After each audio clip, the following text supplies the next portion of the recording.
来一个新玩具 DS 新出的这一款录音机，全新的一个设计啊。其实之前录音机这个角色还是挺人气高的，但是第三方出的还真少。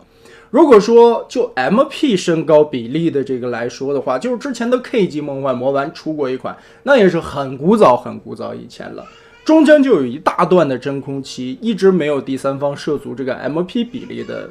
然后再给你们塞一个好东西，数码宝贝勇气徽章充电，有点意思啊。外边还是牙骨兽的这个外包装吧，1万毫安，太空舱，里边是充电的线，牙骨兽的限定版，里边有徽章的一个造型，然后呢，这里边有一个牙骨兽的小的胸像吧，挺可爱的。外边是这种很亮的这种枪铁色的漆面，下边这里的这个底座是有磁铁的，后边是接口了，挺可爱的一个小东西。可以说啊，钢铁星的这种设计风格你是能一眼看出来的。所以呢，优缺点特别明显的情况下，一会儿我们来细聊。首先就要吐槽一下这个外包装峰会了。DS 家的一贯这个外包装是不是就专门变不到位？是为了规避版权吗？还是说你摄影师其实没有搞清楚这个结构去怎么变形？首先我们看啊，裆部的这块板子并没有扣上来，就把录音机明明是一爷们儿变成了一个反正就没变到位呗。然后后背的屁股这里啊有一个硕大的 P 帘子的板，其实这一块也是没有变形到位的，没有折上去啊。那录音机的形态，伪装形态应该没有什么问题了。盒子其实也是挺简单的啊，一份指示的说明书，这回的指示说明书变的是没有问题的。如果说你是盲变第一次拿到手的话，你照着说明书正变的这一圈是没有任何问题，一些细小的地方它都给我描写的清清楚楚。一张替换脸，2个手持喇叭，而且这个金色的涂装涂的还是不错的啊。会带1盘磁带的小弟，犀牛或者叫铁头吧，哎，这个小东西的变形也很有意思啊。然后一把大枪我已经拿在手里了。好了，这就是玩具的实物了。拿到手以后呢，其实我第一眼的感觉就是上一周做美洲侃的时候，我还在说这个录音机的颜色是不是有点偏橘了。其实应该是美洲侃收集到新闻那个图片拍的光源的问题。其实如果从我现在直播的镜头里边看，你们会发觉这个录音机会特别的红，甚至出现了一些玫瑰的玫红色一样。其实你如果用肉眼看的话，其实没有这个红。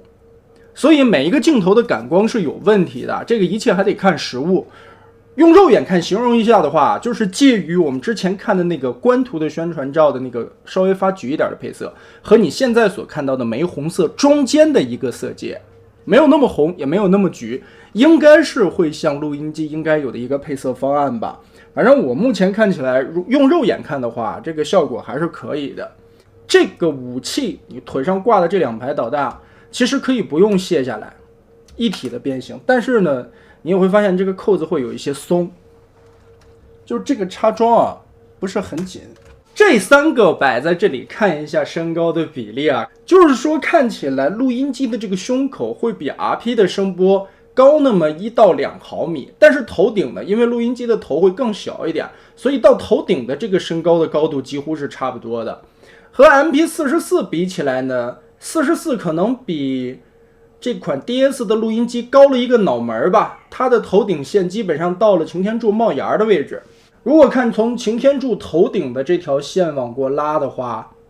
基本上也就是不到半个头的高度。所以这么看的话，其实 DS 的这一款的身高应该问题不是很大。其实录音机这个角色来说呢，首先他肯定不是一个帅哥，而且录音机本身来说是一个挺壮硕的人，很宽，虎背熊腰的吧，有一点壮汉的那种味道。这一次 DS 的整体人形美型我觉得有点瘦弱了，或者说修的偏秀气了一点点，导致了这款录音机其实你要真正的遵循 G1 的这个原画去对比的话，这个美型度还是差点意思的。但是你也翻回来得怎么讲，如果说真做一个100%一模一样的就这样的一个录音机的话，我相信很多人也看不上吧，毕竟咱们这个审美的风格是有在进化的。你如果说还做成80年代那个作画里边基本上一模一样的，相信这个 DS 的销量肯定也会被拉下来很多。所以这个我觉得只能是一个从还原还有现在的美术风格的一个折中的态度，最后就呈现出来这么一款录音机的美术风格。然后就说到这个拉伸关节啊，其实如果说你对它的身高不满意的话，胯部这里其实有一个可以调整高度的范围，因为胯这里呈现的是一个双轴，双轴为了下拉以后前踢的时候不影响它的可动嘛，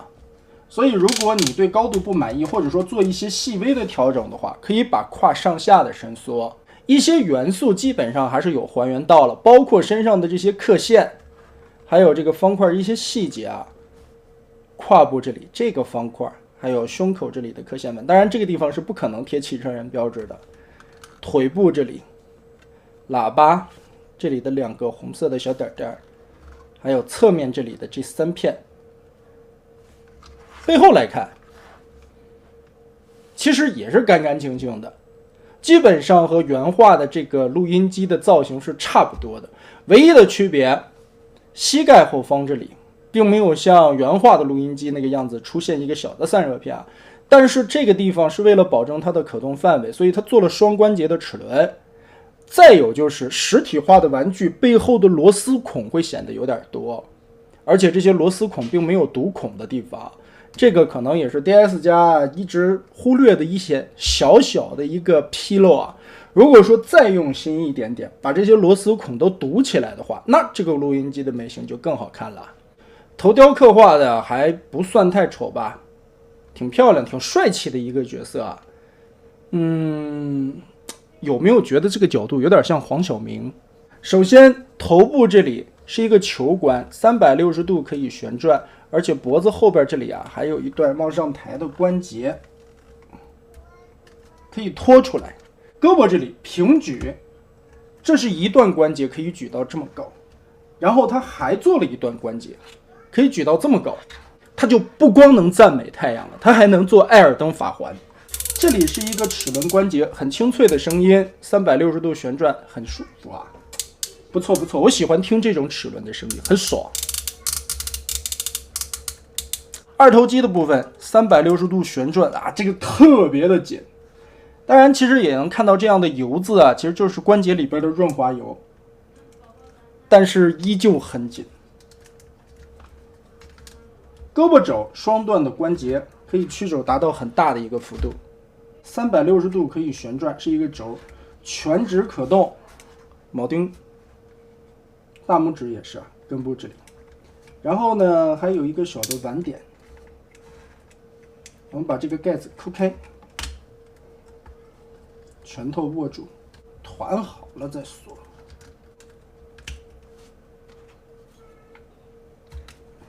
这个也是当时动画里边确实出现过这么一个场景啊，带2个喇叭，左右手都能装。腰部这里360度的旋转，它是从这块按键的下方转的，这个也很紧。然后从后边看弯腰的关节，它就会独立做出来了一个腰部一段啊，再加一段，差不多60度吧。一个30度，一个30度啊，加起来60度差不多了。所以双段的这个弯腰关节，其实这一块做的很舒服啊，也很好看。这个腰真的挺不错的，很香。胯部这里，胯部我们刚才说了，它为了调整这个高度也好了，或者说不影响可动也好，有一个双段关节的下拉。当然你不能拉的太多，拉太多也不好看。根部这里是齿轮关节，平踢90度。后踢的话，到这里会卡到一点点，我试试能不能把它拉到最下方后踢。拉到最下方后踢也差不多就是个45度左右了。大腿根部左右有旋转，360度没问题。膝盖这里是上下2段的齿轮关节，所以也能抬到很高。声音很好听啊，而且你看到这个地方确实有油渗出来，是有润滑油的。脚踝合金的，左右接地没问题，而且前脚尖这里可以点起来。录音机本体刚才我们看的差不多了，其实来看这款小的犀牛或者叫铁头啊，这款磁带的变形也是很精彩的。首先来看一下它的造型吧。整体来说啊，它不会像那种G1磁带那种扁扁的感觉，这回的犀牛做的还是挺壮硕的，有那种犀牛的虎背熊腰的那种味道啊。而且整体的这个头雕刻画也很精细，小脚啦、小耳朵、小眼睛刻画的都不错。唯一有一点可惜就是胸口下方这里会有一个窟窿，也确实我找了找，确实没有零件了，包括屁股后边这个窟窿没有零件去堵它了。因为整体变完了磁带以后也是满满当当，很精彩。头部这里有一个双段的关节，就是这个地方容易掉啊。头部这里是双段的关节，你可以把它抬得很高。当然我是为了仿生一点嘛，我就把它往中间调了一些。然后前肢前蹄儿吧，这个地方有3段的关节，后边也有3段。所以你摆一个犀牛刨地的姿势啊，或者说往前冲锋跳跃的姿势，顶起来，哈，这样的感觉也是可以的。犀牛望月回首掏，我尽量让这2个导弹不掉下来，我按着它吧。这个扣子是很松的，但是理论上说明书上边是让你拔下来变形，但是理论上是可以不用拔的。首先第一步，我们先把4个蹄儿收起来。前蹄儿我们要进行一个这样的折叠，也就是把它这个接地面贴着它这个前蹄的这个地方，我们往回一折，这一块就满满当当的填起来了。另外一边也是缩回去，后蹄儿其实就是直接往上叠，叠成这样，对方了。那我们现在看到的就是一个小方坨坨了。然后还有小细节啊，这一点特别好评，2个小耳朵压趴下，犀牛角折进去，耳朵和牛角也要变形的，就转一下吧，尽量一体变啊。把这2个后边的炮折成90度放下来，接着我们整个的从中间一劈2，把前半个身体跟这么劈开，接着会发现这里有一个双段的关节，我们往后搓往下压，往后搓往下压，把犀牛头放好。腰部这里的这一块小方块啊，下方有一个滑道，我们往里推，推到底，然后2段关节翻转，扣子扣上。上半个身体现在就变成了2个正方形。接着中间肚子的这一块又一个双段关节翻起来，把这里填平。上半个磁带基本上就变好了。下半个这里呢，左右先打开，和腰间这里有2个小扣子锁着的，然后我们直接一个大翻转，这里还有一点倒啊，哎，你看还是掉了。想着一体变啊，转到这个角度呢，我们把它立成90度，尾巴直接贴到这个凹槽里，然后把这2块再折平。所以呢，就还是说理论上这2颗导弹不用拆，一体变形就变出来，但是因为扣子太松了，差了一点点，好像尺寸不太对。然后我们把录音机拿出来，它的激发开关，其实它前边的这一排按键也是合金的，按最侧方的这个按键，胸板可以打开，我们就可以把犀牛塞进去了。不过这个边缘了什么的也是挺紧凑的，有点不太好塞。好，塞进去以后满满当当的，盖盖就好了。当然这个胸膛里边不光塞一盘磁带，可以抠下来，里边还是设计了一个小机关的。内部的这一块胸板里边，这个也是一个合金的，我们可以把它往后推，推进去以后，胸口的空间就更大了，可以塞下2盘磁带了。当然，如果说你这个东西在里边就没有，我找了半天没有激发开关啊，这个东西怎么弹出来？其实在这里看啊，从这儿看，它中间的2个按钮是连在一起的，这个开关就是激发肚子里边这个东西的顶片儿。但是这个激发顶片呢，不会像这个东西一抠就弹出来了，它激发的时候要往前推一下，然后往上再扶一下，可能有一点地方卡着吧，但是会觉得有一种咔咔挂档的感觉，2段咔咔。以上就是这一款录音机人形的一些玩点，还有它的美观可动了，包括人形比例了，讲的还是比较细的啊。接着我们就来进入正题了，这款录音机的一个变身过程。其实来说啊，想当然的一个理解的话，录音机它变成一个录音机的形态、伪装形态的时候，避免不了的片片包裹。确实，这款就是拿片片设计出来的。但是这一款的片片变形也是比较有意思的。首先第一步，我们先把脑袋藏起来，后背这里一个干净的背包，我们需要拆开好几层。第一步啊，先把背后这一整块，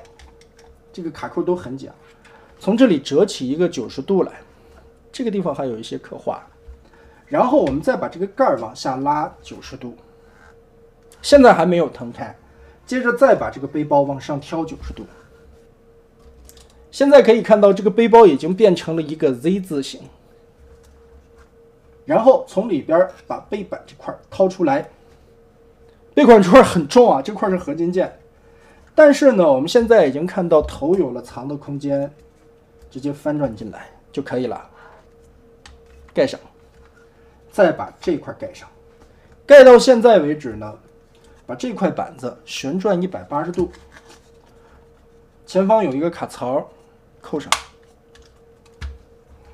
顶盖这里脑袋就藏起来了。其实是不是就有钢铁型那个味儿了？这个其实和 TE 的擎天柱的那种味道很像。这个地方拆开2个板子，把这个地方挑平，翘起2个小耳朵来，然后挑开一点。我们把这一块，它这里给你预留了一个缝隙，就是为了让你往开撬的。撬开以后呢，我们从2头肌的地方旋转过来，让这个大孔朝前。哎，这个手呢，其实只折一个90度就行了，折到这个角度就可以了。顺着这个关节往里折，折过来以后会看到这个地方有一个卡扣，跟肩膀后边这里锁上，扣合，就变这样了。上半身其实现在变成这个样子，就不用管它了。然后我们来分开一条腿一条腿的来拆。其实这一回主要玩的也还是个腿啦，腿的一个变形设计，里边包的东西还是挺多的。其实这条腿看起来设计的干干净净，里边藏了不少的板件。变形也需要一些逻辑性和方向性啊，先后的顺序什么的。首先第一步要打开的是这个地方的一个扣子，这个是个合金件，往下旋转90度，解锁开。然后后边的这一块呢，因为它的插销很长，所以你在第一次变形的时候啊，会很紧。我今天还故意没剪指甲，就是你得插进指甲去抠它。好，抠开了。这个卡扣会很长的，不太好抠开。然后我们直接把这块打开，包了一圈的这个腿肚子整体的解锁开来。但是这个时候你会发现脚绊这个地方绊倒了，你得往下折一点脚踝的关节。这个又和 DS 的红蜘蛛的感觉很像。DS 的红蜘蛛这个脚你在设计变形的时候也会来回的阻碍到，所以我觉得这也是钢铁星的一种个人的设计风格，就是不成熟。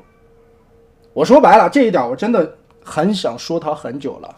红蜘蛛的时候那个脚变形，它就是严科严的按一个死角度过来，你稍微超出了说明书或者设计师想法一点点，没有容错率，根本就转不过来。这款录音机又出现了这样的现象。这个不是掉漆，这个地方是2个水口，这个地方没有漆啊，这是塑料原色的。所以我觉得这个是钢铁星设计的一个弊病啊，而且这个弊病现在它已经成了一种习惯，就是没有容差，空间感太挤了。所以呢，这个东西设计的好是好，但是还是不方便把玩。好了，这个脚现在变成这个样子呢，还不要往回折啊，依旧是摆成这个斜着的角度，因为我们现在要再把这块板打开。如果你不把斜的角度，这块板的这个倒角这里是过不来的，必须严科严按这个地方来。变到这一步呢，再把脚尖儿合金的脚尖折回来，往里折叠。好了，然后有一个小细节不要忘了，这里的这一块零件要旋转180度，再往外旋转180度，目的是什么？堵脚踝上面的这两个豆豆，也是为了还原啊，这个小细节做得很棒。好，现在变成了这个样子呢，我们要把这个地方的扣子揪开。黑色的零件下方这里有一个扣子，左右的一个插合，然后呢旋转180度，转过来以后再拿这个扣子再结合插上，变成现在的样子。好，然后再顺着这个关节折一个90度过来。第一次折这个地方会很紧，要小心。接着顺着大胯的这个地方往下拖一点点这个双关节，再折90度，折到位以后呢，再把这个双关节往上推一点点，贴合上去，然后对准，找一找方向。好，关节了什么的都找的差不多了吧？然后这里有一个小的零件，先把它翻起来，也就是说有两个关键点不要忘。一黑一白两个棍子，你在密合以前要把它先竖起来，不然最后这两个锁定点，这两个相当于插销，你在最后变成录音机形态的时候，这两个插销是最后锁它的。然后变到这一步，我们这条腿就不用管它了，备用，另外的一条腿接着变形。现在就开始正式基地形态啊！哇靠，还有大门呢，城墙，这要给孩子宝座，这还不给你整一个3遍？也挺帅的嘛，这个基地形态。然后一个细节不要忘，你看这个录音机，真爷们儿啊，扁扁的。翻起来这块盖板呢，旋转180度，前边就露出一个洞，然后下边的这个洞呢，拿这个垫子给它垫上。我在说啥我们这回往过包的时候，你就会发现，刚才我们拆开特别紧的这两个扣子，这两个扣子是合金件的铁扣子啊。先旋转个180度，翻过来，两个对成一个，插到这个凹洞里。同时呢，刚才我们说的这一块的双段关节，把它贴过来，插上。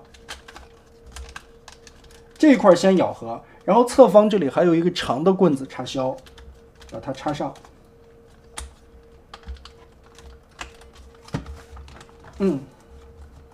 注意看一下这4个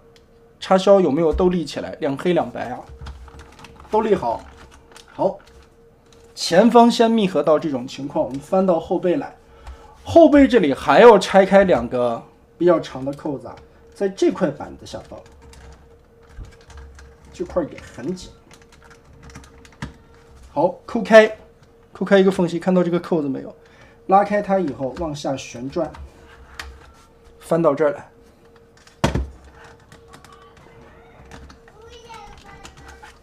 翻过来，现在其实没有什么锁定点，而它的锁定点主要是这两个扣子。接着把这两片板子拉过来，双关节翻动，灰色套灰色，再进行一个2重锁定，压合在一起。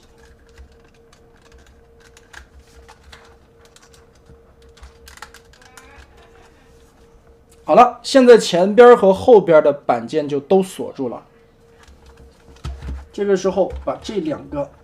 左右握把打开，然后一个 T 型的套合锁在一起。最后我们把这4个小插销放下去，横着2个，竖着2个，进行最终的锁定。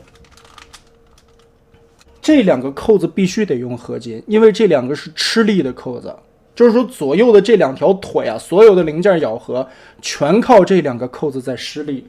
总体来说吧，模具的精度还是很不错的，用料很实诚，保持了 DS 家一贯的那种板件的厚度，而且塑料还是比较有韧性的。合金件不算太多，但是在关键的地方，一些容易断掉危险的地方，还有一些杆子连接的地方，卡扣的地方，运用到了合金件。它的合金件不是为了配重，只是为了结构的支撑强度吧。然后第三点，变形的过程虽然它是一个片片包裹，但是挺好玩的。录音机声波，我说它避免不了用片片来做，但是这个片片如何做的巧妙，上一座的 KG 梦幻魔丸的录音机，当时就给了我一种很新鲜的感觉啊！片片包裹就得这样做才叫片片包裹变形吧？那款录音机的变形设计就已经很不错，但基于的是那个年代。KG 的那款录音机就很早了，而现在新出的这款 DS 的录音机呢，可以说在 KG 的之前的一个老前辈的基础之上，做了更多的还原、更多的美型、更好的变形结构、更清脆的齿轮关节。而且我觉得可能差了那么一点吧，就是没有 KG 之前的那一款的漆面漂亮。如果说是照着记忆动画去还原的话，这种参尼龙的料子发出来这种乌突突的颜色，反而是更还原动画片里边的一种感觉。动画片里边也没有那种亮闪闪的电镀吧。变形的整体逻辑来说其实并不难，但是有一些小的细节地方需要注意。再有就是工艺上的问题和设计上的问题。工艺上的问题体现在第一次把玩的时候会特别的紧，很多的轴它不光是这种单纯的铆钉轴，还有一些轴它是像这种拧螺丝的轴。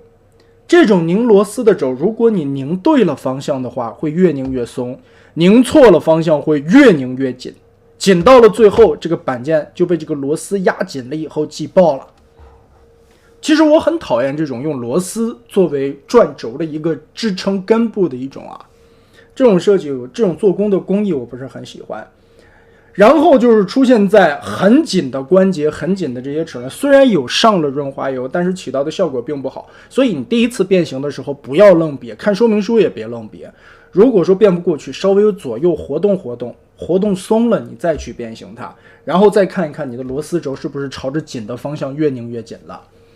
然后再说说设计方面的问题。首先在人形的美型上面，刚才我们也看了吧，它现在取了一个折中的态度，把还原记忆的元素还有现在的一种美术风格取到了中间的一个平衡点吧。所以这款记忆的造型的录音机并不是很还原记忆设定稿里的形象，但是符合现在的审美，也挺好看的，比例方面也是比较合适的。但钢铁星的设计问题，我再一次重申，太半手了，又体现在了脚踝的位置和脚板的一些干涉，这个确实是不成熟的体现。但是翻回来再看这款录音机和之前的那款红蜘蛛的一个设计的逻辑方面吧，我觉得这款录音机比红蜘蛛还好一点。那个红蜘蛛设计的更半手，它体现的在是背包、肩膀以及很多很多的地方都半手吧。而录音机比红蜘蛛有进步，就是它只剩一个半手点，就是脚踝。所以呢，我觉得钢铁星还得练，他还是一个很不准，他的想法很好，脑子里边有很多奇思妙想的变形设计，但是仅限于纸上，说句不好听的话，纸上谈兵。如果说你要付诸实践，做出来一个3次元实体化的玩具的话，你主要还是要考虑到这些东西干涉的问题，以及玩家第一次把玩的时候一些影响力吧。还有就是在你把玩的过程中一种舒适度，还有它的容错值，这一点是实体化玩具和你脑子中构想出来的那个结构不一样，完全不一样的东西。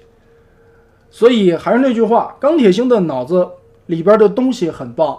但是付诸实践的时候还需要更多的历练。总的来说，这款录音机还是一个不错的产品吧。把玩起来的效果嘛，刚才大家也看到了。而且整体的一个还原度，我们再对比一下这个伪装形态和设定图对比一下，其实能感觉到录音机的这个宽度做宽了。其实如果看G1的这个设定稿吧，录音机应该是更高一点更窄一点，甚至更薄一点的。但总体来说，大差不差，该有的样子是基本有了吧，也就是长宽的这个比例有一点区别DS 的02号新出的这一款录音机的一个完全的过程了，我把我能想到的、我能理解的一些东西都给大家说出来了，优点缺点很明显，个人的风格、个人的色彩很浓重，但是不失为一款好作品。而且它在如今的这些第三方市场里边也算是一个不错的产品吧，相当于一个 MP 身高的比例，可以搭配你的 MP 线玩具，也可以搭配你的 MP 其他的产品。甚至说我觉得这款录音机放在 T1 的擎天柱旁边，我觉得比 MP44 的旁边更合适。那么这一款就是这个样子了。